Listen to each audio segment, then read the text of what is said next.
And we've already got ourselves an exclusive. It's a photographic image that appears to undercut the well-crafted focus group tested image of John McCain being pushed on the American people by his campaign. The next time you hear McCain described as an anti-lobbyist reformer, the man fighting against entrenched interest in Washington who rebuffs celebrity, perhaps this is the photo that should come to mind. Now, this was obtained exclusively by The Nation magazine, which will publish the photo widely tomorrow in its new edition. The magazine reports that it was taken on August 29, 2006 in Montenegro. It seems to be confirmation of an encounter that's been reported on in Vanity Fair and the Wall Street Journal. On the right-hand side, that appears to be John McCain in the purple baseball cap. Purple is the color of his beloved Arizona Diamondbacks, I'm just saying. And you're probably thinking to yourself, you know, that guy on the left looks kind of familiar. And so does the woman who's with him. The woman there is Hollywood star Anne Hathaway. Princess Diaries, Devil Wears Prada? Right. The guy on the left is her then boyfriend, Italian entrepreneur Raffaello Folieri. The reason that Raffaello looks familiar is because he pled guilty today to conspiracy to commit wire fraud, 8 counts of wire fraud, and 5 counts of money laundering. He is headed for the Crowbar Hotel, the Pokey. The feds busted Mr. Folieri because he posed as the CFO of the Vatican in order to win friends in high places and then take their money. That takes us back to the photo. Why exactly is the senior senator from Arizona apparently boarding this yacht in Montenegro on his 70th birthday with a soon-to-be busted Italian con man? Well, despite marketing himself as the anti-lobbyist, John McCain, in fact, has a campaign run by one of the biggest names in Washington lobbying, Rick Davis. And Davis has a Rolodex full of high-powered friends like Raffaello Folieri, the con man, who The Nation reports hired Rick Davis's business partner shortly after this photo on the yacht was taken. The Nation will print this picture, which appears to be McCain getting on that yacht, in the edition that's out tomorrow. They also report that the guy walking the plank in front of McCain, shaking hands with Folieri, appears to be McCain's campaign manager, Rick Davis, but we can't confirm that.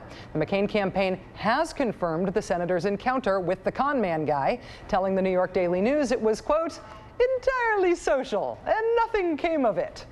Which, by the way, begs the question of how it is Barack Obama who is the celebrity when McCain is the one spending his birthday on a yacht in the Adriatic Sea with a Fabu movie star and her con man Italian boyfriend.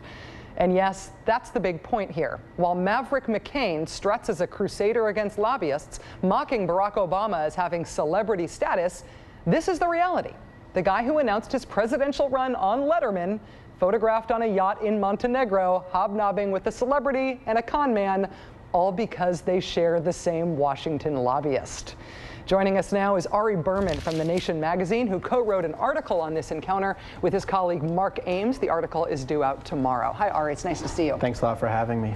So what was John McCain doing on that yacht? Well, that's a very good question. John McCain was in Montenegro as part of a trip there with a bunch of Republican senators celebrating Montenegrin independence. Montenegro had just become independent, but he seemed to have found time while on that visit for a little birthday celebration. And he chose to have his birthday celebration, of all places, as you point out, with an Italian playboy and his movie star girlfriend on a yacht with champagne and cake.